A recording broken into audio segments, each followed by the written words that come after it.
on that to come. Also tonight.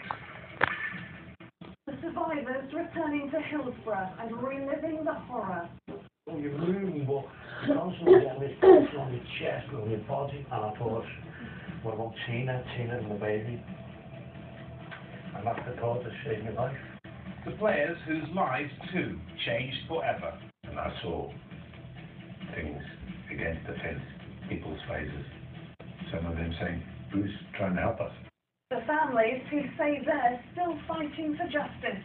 All they've done is cover it Hillsborough and cover it up. Every legal That's that woman, isn't it, Jill? is not to bring out the truth. And you will will have Stanley ever return? We're Was in it? Germany Yeah. to investigate. Ah, you want You something? were down the background. Sunny spring day on April the 15th, 1989, as thousands of Liverpool supporters travelled to Hillsborough for their FA Cup semi-final. 96 would never come home. They were crushed when police opened the gate to relieve overcrowding outside the ground and fans entered already packed pens in the Leppings Lane end. At 6 minutes past 3, the game was abandoned. At symbolic time, the focus of today's commemoration. At 6 minutes past 3, a 2-minute silence was observed, and Liverpool came to a standstill while a bell tolled 96 times. And here at Anfield, Jerry Marsden led the Kop in You'll Never Walk Alone.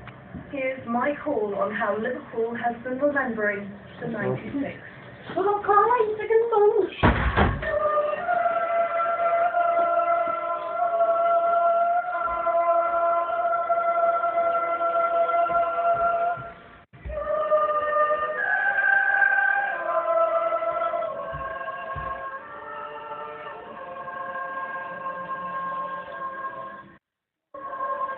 Thousands came, not to cheer on their heroes, but to sit alongside them in remembrance of 96 lives.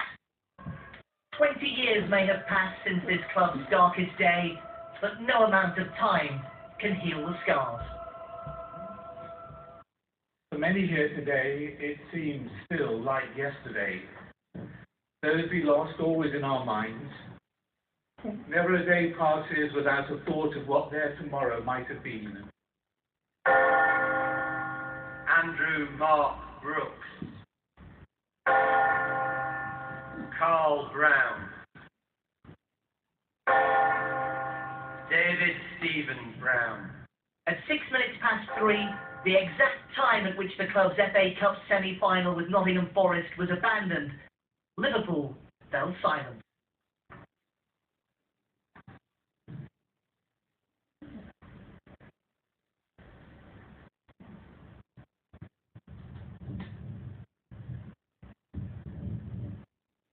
John Albert Anderson, James Gary Aspinall.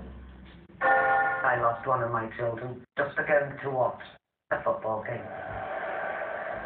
Nobody in Hillsborough's Leppings Lane end was watching the football. They were fighting for their lives. Pinned against barriers and each other, the combined weight of thousands bore down on a few. Trying to shrink crowds outside, police had allowed extra fans into already overcrowded terraces. The decision meant 96 men, women and children would never go home.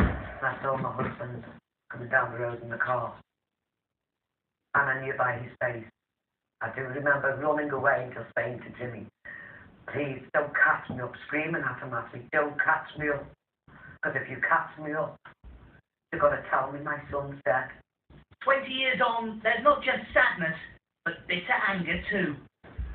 But today, as the Prime Minister has asked me to convey, we can at least pledge that 96 fellow football supporters who died will never be forgotten.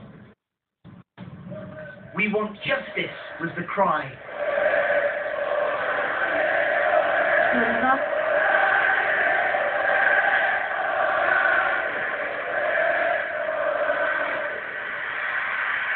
Stephen Gerrard and Jamie Carragher were at primary school 20 years ago. Today they presented the freedom of the city to the families. Despite all the odds, here we are 20 years on, still together, still determined, still with dignity and gritted determination and as resolved as ever to ensure that the truth will defeat the lies and propaganda that surround Hillsborough.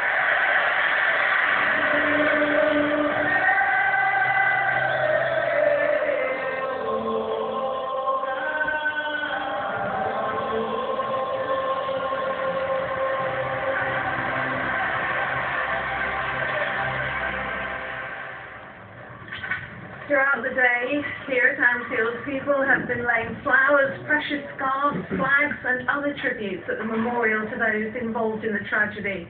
There were the 96 who died, but nearly 800 were injured, and many more still bear the emotional scars of that day. Yes, it's difficult to fully comprehend just what the fans trapped in those pens went through. Our report took a group of supporters on an emotional journey back to Sheffield.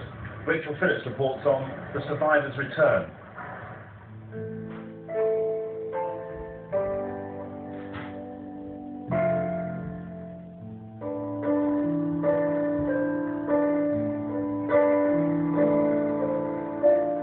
The 96 are never far from their minds.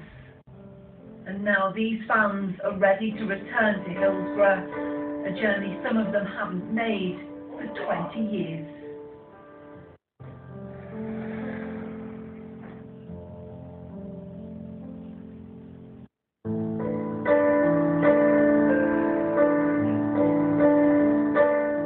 FA Cup semi-final. Match between Liverpool and Nottingham Forest and Hillsborough, of course, was a tragedy. 53 people are there to be killed. Coming back is very difficult. Seeing the stadium on the approach for the first time, I felt sick. It never feels more than a day away, Hillsborough. Never.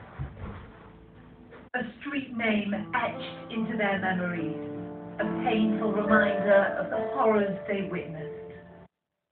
I think that I was about 5 rows up More or less behind the goal. yeah, about just short of halfway up the terrace. Yeah. But when you think that between these two posts there was 10,000 people, Yeah. now there's only seats there for about 500. Fucking hell. Peter Carney vividly remembers the unbearable intensity of the centre pens as his friend Paul Wright watched on helplessly from the stand above. Just a constant crush against it, just constantly crushing on it. Coming, you're moving, but you're constantly getting this crushing on your chest and your body and stuff. From my waist down, I couldn't feel my legs, I couldn't feel my legs for a while. We were watching it and we were saying to each other, is that what we think it is? You could tell people were dead, we're on the pitch here where we are now. People were trying to revive them. My wife was pregnant at the time, and I thought, what about Tina and the baby? And that's the thought that saved my life. Still traumatised by what he saw here, John Atwood has never returned to Hillsborough until now. He showed me the tunnel the fans were instructed to go down. You were sandwiched together when you was walking down here. There wasn't much room to sort of move or anything like that. The further you got down, the more volume of people were sort of like squashing together. It was just like sheer carnage and panic. Not what you'd expect to see at a football match. I've never ever seen a dead person up until that day. And I knew that it wasn't a case of, they just fainted. The colour on the faces, some of the expressions on the faces was totally utterly different than I've ever seen in my life. And I never ever want to see again. It felt like hell. I've never really felt like that before or since then. When Deanne White was in the upper tier of the Leppings Lane end, watching on as her boyfriend Kenny was trapped in the pen below. See around the wall, I see the first goes out, the other way out, trying to set the wall, and climb up into the stands. You can see most of them on the pitch. You can believe what they're going on with your eyes. And people are trying to climb out over the railings and they're getting pushed back in again.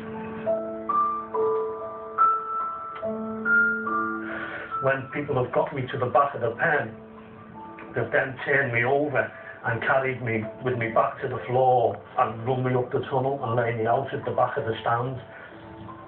I just tried to resuscitate them, to bring them back to life. I tried on 3 or 4 people, none of them came back.